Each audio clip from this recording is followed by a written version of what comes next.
Some paintings seem to whisper secrets across time, enigmas so deep that they compel us to look at them again and again, hoping to find what hides beneath the surface.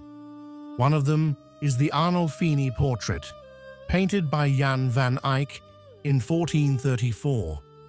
At first glance, it appears calm, small, almost ordinary.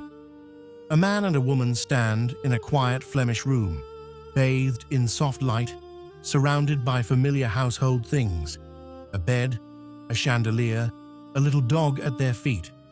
But the more you look, the more questions appear. Why does the man raise his hand, as if making a vow? Why does a single candle burn in broad daylight? And who are those two tiny figures reflected in the mirror behind them? For centuries, this painting has divided historians and captivated viewers. Is it a wedding, a record of a solemn promise, a memorial to someone who is no longer alive, or perhaps something sacred, a silent conversation between life and death, between human love and divine presence? Whatever the truth may be, one thing is certain. The Arnolfini portrait is not merely a painting, it is a riddle, one that has endured for nearly 6 centuries. To understand the mystery, we must first step inside the room. It is Bruges, around the year 1434, a thriving city of merchants and artists, where wealth and faith often walked hand in hand. Before us stand two figures, frozen in a moment that feels at once intimate and ceremonial. He is Giovanni Arnolfini, a wealthy Italian merchant. She, believed to be his wife, dressed in a magnificent green gown, lined with fur so fine that it might have required hundreds, perhaps thousands, of pelts to create. His attire speaks of power: a dark velvet tabard trimmed with marten fur, and a wide-brimmed hat that shadows his gaze. Together, they look both proud and distant, two people performing a ritual that feels larger than themselves. Their hands meet gently in the center of the scene. The man raises his other hand, a gesture that has puzzled historians for centuries. Is he taking an oath, blessing his wife, or simply greeting someone who stands just outside our view? Perhaps the painter himself. Around them, every object seems to carry meaning. The small dog at their feet, a sign, some say, of fidelity.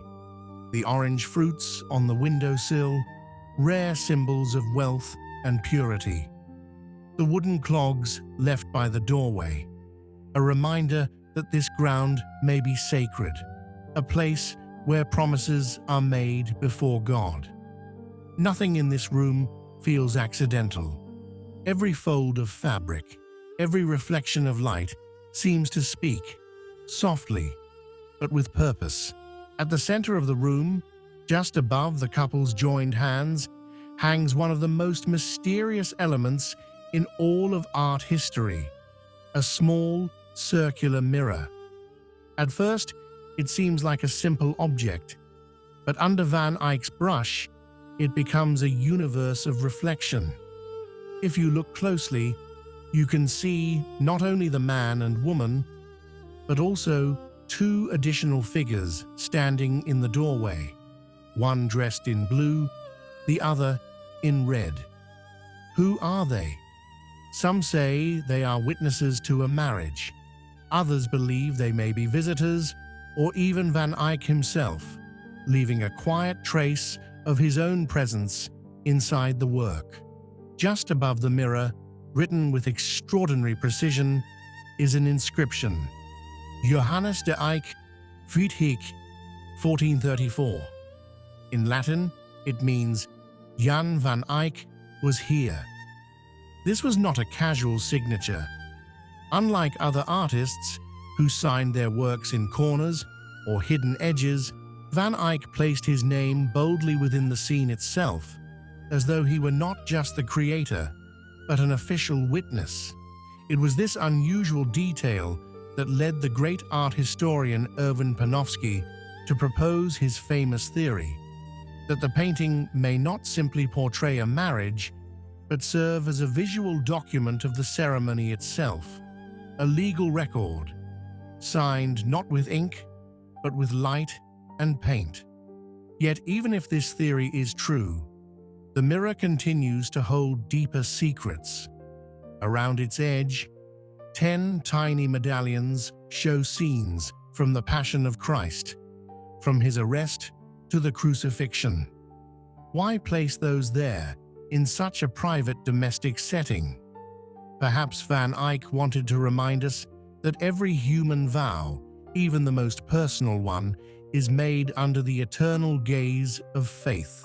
If there is one element that defines the atmosphere of this painting, it is the light.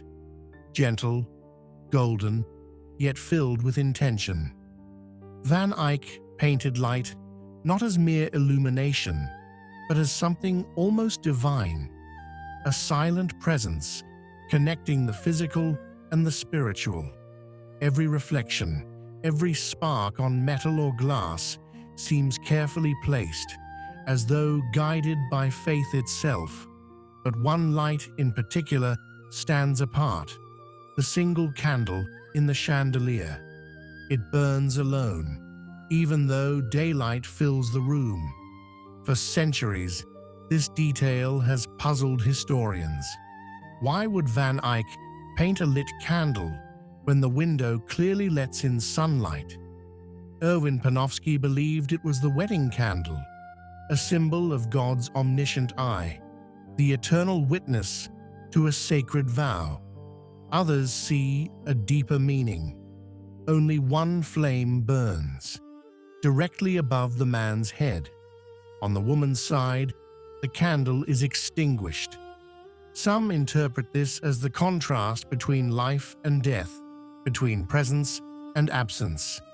If true, then this could be not a wedding portrait, but a memorial, a tribute to someone who had already passed away. In the soft light, these symbols merge quietly, as if the painting itself breathes between two worlds, the earthly and the eternal. The woman in green has long captured the curiosity of historians. Her calm gaze, her slightly lowered head, and the way her hands rest gently on her abdomen have led many to wonder, is she expecting a child? For generations, viewers assumed she was pregnant, but others have argued that what we see is not pregnancy at all, but simply fashion. In the 15th century, wealthy women often wore long gowns with heavy folds gathered in the front. In 2003, art historian Margaret Costa revisited this mystery. She proposed that the woman might not be expecting life, but instead may have already lost it. Records show that Giovanni di Niccolao Arnolfini's first wife, Costanza Trenta, died in 1433, just 1 year before the date painted on the wall. Many believe she died in childbirth. If that is true, then Van Eyck may have painted this scene not as a wedding, but as a tribute, a sacred remembrance. Behind the woman stands a finely carved chair, and at the top of it, a small figure of Saint Margaret, the patron saint of pregnant women, celebrated for having escaped from the belly of a dragon unharmed.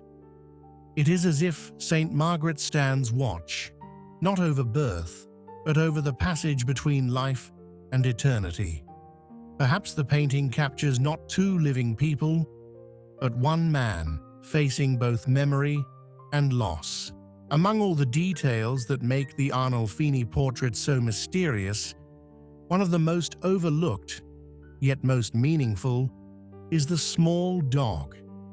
At the couple's feet, it stands between them, its bright eyes fixed on the viewer, painted with such care that you can almost feel the softness of its fur. For some, it is simply a symbol of loyalty, a faithful guardian of domestic harmony, an emblem of marital love. But others see a deeper, almost spiritual presence. In medieval art, dogs often appeared at the feet of women on funerary sculptures, not just as companions of affection, but as protectors on their journey to eternity. If the Arnolfini portrait truly commemorates a lost wife, then this little creature may not just be a pet, but a silent bridge between life and death, between devotion remembered and devotion eternal. Even the light that falls upon its fur seems different, warm, sacred, almost breathing. Perhaps Van Eyck wanted to remind us that faithfulness, in every form, outlives the fragile moment of life itself.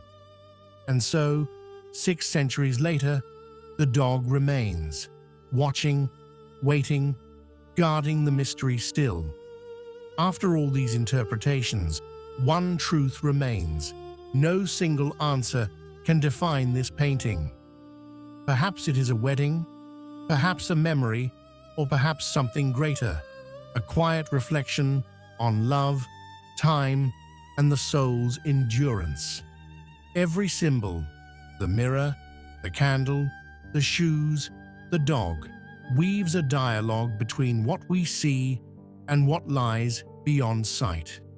And that may be Van Eyck's true genius, to create an image that feels alive, not because it reveals the truth, but because it keeps it forever hidden.